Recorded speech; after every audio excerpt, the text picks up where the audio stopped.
Hi guys, welcome back to my channel. Kelvin here. So I'm sure most of you have heard about Saxo, but if you haven't, now you have heard about it. Recently, Saxo had just updated their pricing plans, so it's time to relook at Saxo. In this video, I'll be reviewing Saxo, covering stuff like what are its news fees, how does it compare to other brokerages, how easy it is to use. Then I will finally share with you whether you should use Saxo or not. Quick disclaimer, no, this video is not sponsored. While I do receive referral income when you sign up using my link down below, my main objective is still to tell you whether it's a good platform or not. So you can be sure that all these are my honest opinions. But as usual, before I start, I would greatly appreciate it if you can help to tap the like button because it will help out with the channel. In return, I will show you a standing cat. Alright, let's start right now. A quick intro about Saxo. Saxo was actually founded in 1992 as a Danish investment bank, specializing in online trading and investment. Under the name Mitas, how to read this? Never mind. Later, they only changed the name to Saxo after obtaining a banking license in 2001. In 2021, Saxo has over 810,000 clients, which is obviously over 9,000. Now, Saxo has been operating in Singapore since 2006. Besides your usual stocks and ETFs, they also allow you to invest in a lot of different products like bonds, mutual funds, forex, and yes, even cryptos. Saxo also allows you to access a lot of different markets. They have the usual US market, UK market, Singapore market, or if you want Shanghai market and Italy market, yes, they have it too. So it's safe to say that Saxo is a very mature brokerage. But how are the fees? Let's first take a look at the trading fees. The first thing that you need to know about Saxo is that now there are 5 different pricing plans, from bronze to diamond. And depending on your needs, you can easily switch between the plans. The fees that you will have to pay depend on which plan you are on.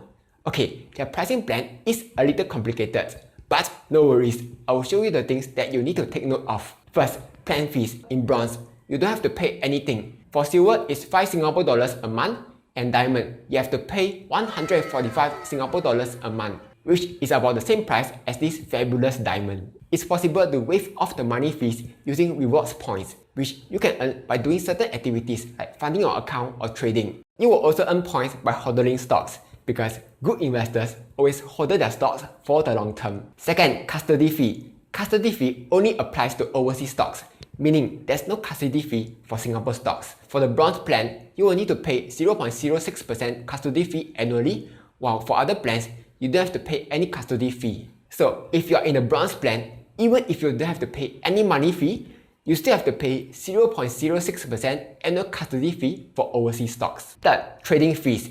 Different plans with different trading fees.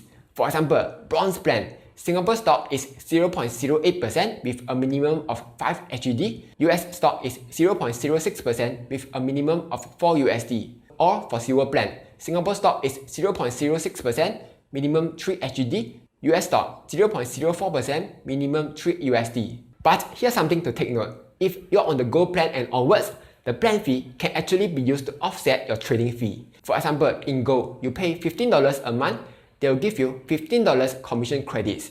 In platinum, you pay $45 a month, they'll give you $45 commission credits. Finally, if you trade options, Saxo also has it. The fee starts from $3 and becomes cheaper with higher plans. So that was the 4 fees that you will need to take note of. Which you choose totally depends on your portfolio size and how often you trade. Okay, let's compare the fees to other low-cost brokers. As you can see here, I'm only comparing Saxo bronze, silver and gold. That's because most people will only be trading a few times a month. Platinum and diamond will only make sense if you trade more than 20 to 30 times a month. I'll be comparing Saxo to IBKR, Moomoo, Tiger Brokers and SafeTrade. First up, trading fees for Singapore market.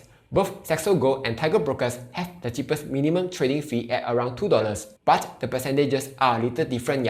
Saxo Bronze has the most expensive fee at 0.08% with $5 minimum. Second worst is Saxo Silver, which has a $3 minimum fee. Next, trading fee for the US market. The cheapest is IBKR at $0.0035 per share with USD 0.35 minimum. However, SafeTrade has 2 free trades a month after the promotion period. So if you're only trading 1 to 2 times a month, SafeTrade would be the cheapest. And again, Saxo Bronze and Saxo Silver have the most expensive fee with $4 minimum and $3 minimum respectively. Next, US option fee. Both Saxo Gold and IBKR have the cheapest fee at $1, while Saxo has a flat $1 fee IBKR fee increases the more contract you trade. Meanwhile, Saxo Bronze and Tiger Brokers have the most expensive fee at $3. For money fees, only Saxo Silver and Saxo Gold have money fees, while others be like, no, we don't do that here. For Saxo Silver, it costs $5 per month, for Saxo Gold, $15 per month. But the $15 can be used to offset commission charges. So just think of the money fee like your telco postpaid plan, where you top up every month and use the credits. Finally, only Saxo Bronze has 0.06% custody fee. Okay, here are my thoughts on the fees. I feel that Saxo Bronze and Saxo Silver plans are not the cheapest because there are cheaper options elsewhere. For example, if you need to trade US stocks and only trade 1 to 2 times a month, just use Safe Trade because they have 2 free trades a month. Now, when will it make sense to use Saxo Gold? The benefit of Saxo Gold is that it has a lot of markets, cheap US and Singapore trading fee. Saxo Gold's US trading fee is more expensive than IBKR, but Saxo has live data, while for IBKR, the prices are delayed by 10 to 20 minutes. If you want live data, you have to spend money to buy. However, the downside of using Saxo Gold is that you have to keep trading every month to use up the commission credits, because the commission credits don't carry over to the next month. But if you know that you are not going to trade so much the following month, you are free to downgrade your plan. So that was the pricing plans. Next, let's also take a look at the exchange rate. I'm comparing the exchange rate from USD to SGD. The higher, the better. You can see that all of them are quite close to Google's exchange rate, so that's good. Then there's also the currency conversion fee. Okay, here I have to explain something. If you need to trade in different currencies, you have to open sub-accounts in your account, because each sub-account only support one currency. For example, if you see my account, it says SGD. So if I want to use this account to buy USD stock, Saxo will auto-convert my SGD to USD, then use the USD to buy the stock. If it does this, Saxo will charge 0.75% conversion fee, which is super duper expensive. To avoid this high fee, you can have one SGD account and one USD sub-account. If you transfer your SGD to the USD sub-account, the fee is only 0.3%, which is much cheaper. Or another way is you directly transfer USD to your USD sub-account and avoid this cost altogether with Saxo. Okay, with that in mind, let's compare the currency conversion fees. Only Saxo and IBKR charge conversion fees, while others do not. But this doesn't mean that other brokers don't charge any fees. Instead, some brokers will charge a higher spread as the conversion fee. Next, let's talk about Saxo platform. Saxo has 3 common platforms: Saxo Investor, Saxo Trader Go, and Saxo Trader Pro. I will show you how the platforms look like, then explain what are the differences here. First up, Saxo Investor's UI is very clean and simple. On the first page, you can see your portfolio info. On the second page, you have markets. You can see a quick overview of how the markets are doing, some investing articles, stocks grouped by different themes like Singapore REITs or ESG. Below, you can see the best performers, most popular stocks, latest news, and some upcoming macro events. And that's Saxo Investor, very clean and simple. Next, let's take a look at Saxo Trader Go. You'll first notice that it has a black theme, and the UI looks super advanced, which makes me feel that I'm Warren Buffett or something. If you go to the research page, you can find a lot of info like hot topics, webinars, forex, stocks. They even have a crypto page. So Saxo Trader Go has a lot more to offer. As for Saxo Trader Pro, it's like Saxo Trader Go, but even more advanced. You can fully customize it across 6 screens with advanced workspace management. Okay, here are a few differences between the 3 platforms. First is product offerings. Saxo Investor only has stocks, mutual funds, ETFs, bonds, and managed products, while Saxo Trader Pro and Saxo Trader Go has a lot more stuff, like forex, CFDs, futures, commodities, and listed options. Both Saxo Trader Go and Saxo Trader Pro also lets you use margin to trade. The second difference is order types.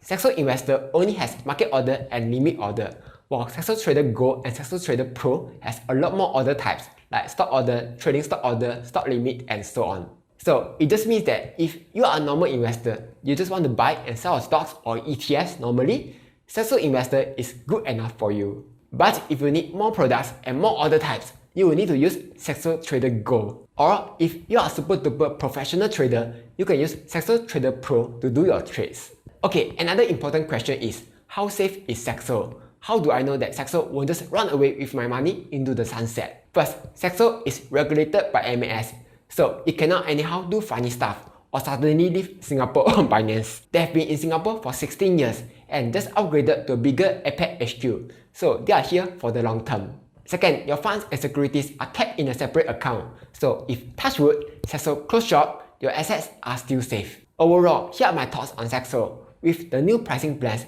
Saxo has definitely become cheaper now. But whether Saxo is good to use or not depends on a few factors. First, Saxo is more suited for people who trade frequently or have a larger portfolio size. That's because if you trade a lot or if your assets under management is large enough, you can earn enough points to cover your money fees.